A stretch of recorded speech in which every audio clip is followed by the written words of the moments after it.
Hey friends, my name is Bree. Welcome back to Call Me After Coffee. If you're new here, welcome. If you've been around for a while, thanks for coming back. Today we're talking about March's possibility pile, and I hope that I can get through this super ambitious stack, but we shall see how far I get.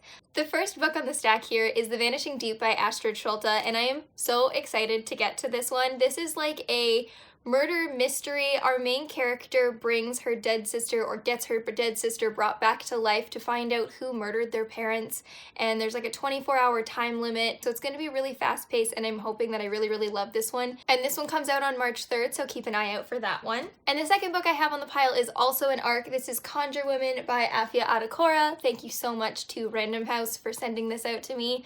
I was so excited to receive this one. I am really excited. This is a Civil War based historical fiction, but with like an aspect of magical realism. It's also a generational story. You get, I think, the grandmother, the mother, and then the daughter, or sorry, the grandmother, the mother, and the granddaughter. 3 generations. You know what I'm trying to say. This sounds incredibly interesting, and I've heard a couple really good things about it, so I'm hoping that I really love this one.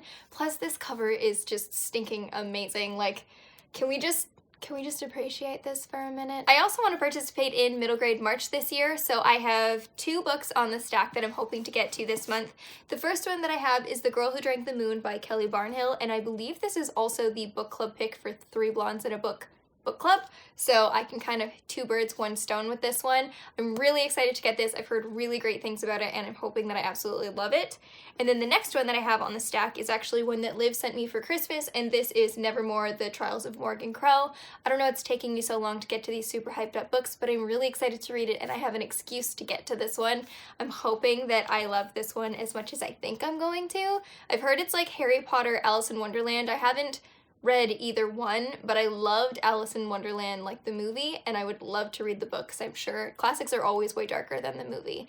But I love that like sense of whimsy, and I'm hoping that I kind of get that from this. And then I have 2 more books on this stack that I would love to get to, but I might be ridiculously ambitious and they might not happen. But I do have The Toll, which my friend Emily sent to me, and I am so excited to find out what happens at the end of Scythe. I think it was probably because the second book is so fast-paced and the ending is so mind-blowingly like what the heck just happened that it was probably good I took a month off so I can go into this, and I've heard this one is a lot slower paced, so I won't be like crazy psyched up for it. But I am still really excited to see the conclusion of The Toll because I've heard some people who really love how it ended and some people who weren't quite as excited how it ended, but I am very curious to see where I fall, and I just need to know what's going to happen at the end. And last but not least, I have Things in Jars by Jess Kidd.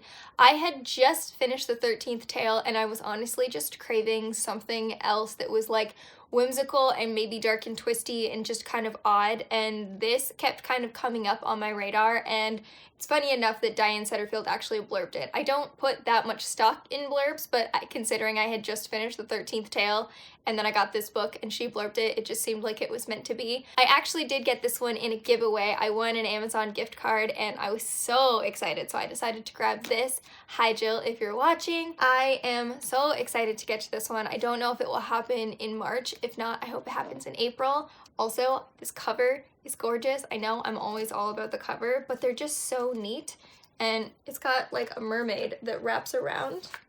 So cool. Anyway, that's everything that I've got for my March possibility pile. I am really hoping I can get through it all, especially because a couple of them are middle grades, so technically they should be pretty quick to get through, but that's why we call this a possibility pile, because it leaves me some wiggle room. Anywho, thank you so much for watching. Let me know down below, what are you planning on reading? Are any of these books on your radar? Is there anything that you're really excited to get to? Leave that all down below. While you're down there, if you haven't already, please hit subscribe and the bell so you don't miss future notifications. I do upload most Mondays and Thursdays, and I will talk to you guys all soon. Thanks so much.